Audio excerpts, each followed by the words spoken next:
So a couple more little voice techniques to help you be real and be authentic. Number one, tell the truth. Don't stretch the information to be liked. You know, everybody likes a good fish story, but at the end of the day, just tell the truth.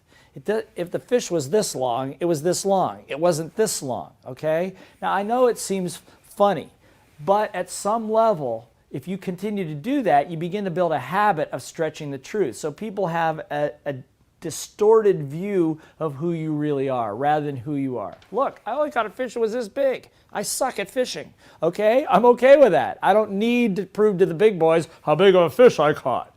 I don't have that going on for me. We're going to talk about getting to the truth of who you are and what you're good at.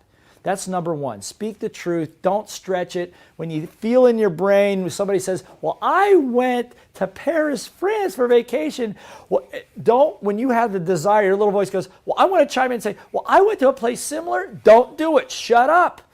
Do you ever hate that? You go talk to somebody, well, I went on this great vacation to Hawaii. And they go, oh, I went there too. And they spent there talking about their vacation when you were trying to tell them about your vacation. Don't do that. Don't be that person. Listen. Speak the truth. Wow, I'd really like to go to Hawaii someday and do that too. Haven't been there yet. Be okay with that. Don't try to be liked just in order to get into the conversation. So that's number one. Number two, hang around with people that accept you for who you are. I can't emphasize this enough. Sometimes the easiest way to change your life is sometimes to change your friends. You've heard this before.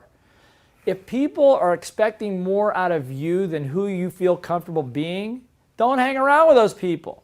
Now, I'm not saying that you've got to hang around with a bunch of losers. That's not what I'm talking about. Hang around with people that are motivated, going for what their goals and going for what they want. That's okay, but be honest with who you are, because you know what? A true professional talking to a person who's truly honest about where they are and striving to be someplace where they want to be will always take them in, will always accept them. Don't think you got to be smarter than you are. I've had people in my programs that would not ask a question. Why? Because they were afraid that their question was not going to be smart enough, that they don't know enough to ask a good question. That's ridiculous. That's just your little voice having the need to look smart. My dear friend Robert Kiyosaki, as you know, I'm one of the Rich Dad advisors for many years. He says that A students have a very difficult time in life because they're so used to getting things right. C students actually do better as entrepreneurs because they're used to making mistakes. They don't care so much about what other people think about them because they've got battle scars to prove that they can make it through the battle. So hang around with people that accept you for who you are. And the last thing is this, is to find out what it is you're really good at, which is we're going to talk about in the next section.